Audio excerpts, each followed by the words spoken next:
દિયોદરની કે જે તાલુકા પંચાયતની ચૂંટણી ફરી એક વખત મોકૂફ રાખવામાં આવી છે। ચૂંટણી મોકૂફ રખાતા સાંસદ કેનીબેન ઠાકોરના પ્રશાસન પર આરોપ।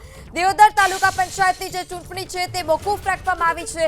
આ ચૂંટણી મોકૂફ રહેતા સાંસદ કેનીબેન ઠાકોર કે જેઓએ પ્રશાસન પર સવાલ ઉઠાવ્યા છે।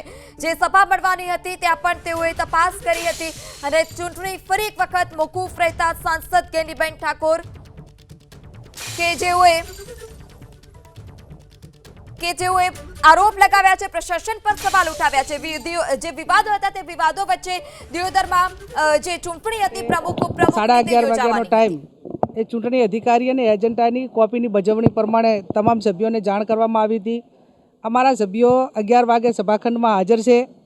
મેં 11 વાગે પ્રેસની સમક્ષ કીધું હતું કે ગઈકાલે અમે કલેક્ટરને રૂબરૂ મળીને આ ચૂંટણી અધિકારીના બદલે બીજો ચૂંટણી અધિકારી એ ચૂંટણી કરાવવા માટે કરીને આવે ને એની નિમણૂક કરવામાં આવે। આ વાત અમે ગઈકાલે ધારાસભ્યોની સાથે કલેક્ટરશ્રીને વિનંતી કરી હતી। એમને પણ કીધું હતું કે એ પ્રમાણે અમે કરીશું, પણ ઈરાદાપૂર્વક આજે ફરી જે ચૂંટણી અધિકારી જે ચૂંટણી કરાવવા માટે જેની નિમણૂક કરેલી હતી એ હાજર નથી રહ્યા અને કોઈ કારણ નથી। એમને કીધું કે અમે 3:30 વાગે એમની તબિયત સારી થઈ જાય તો પાછી ચૂંટણી કરાવીશું।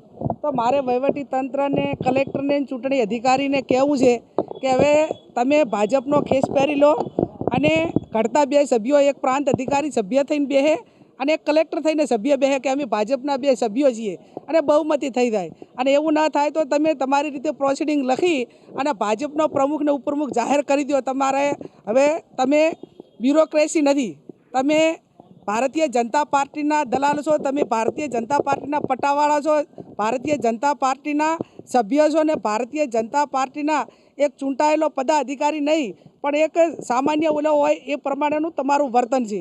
એટલે તમારું એક અધિકારી તરીકે એક ડેમોક્રેસીને બંધારણીય પ્રમાણે જવાબદારી જે અધિકારીઓની થાય છે એ નિભાવતા નથી। અને હવે પ્રજાએ જ્યારે આક્રોશ એક પરાકાષ્ઠે છે ત્યારે આ ગુજરાતનું વાતાવરણ એ ડોળવાની જે એમની પોતે માનસિકતા ધરાવે છે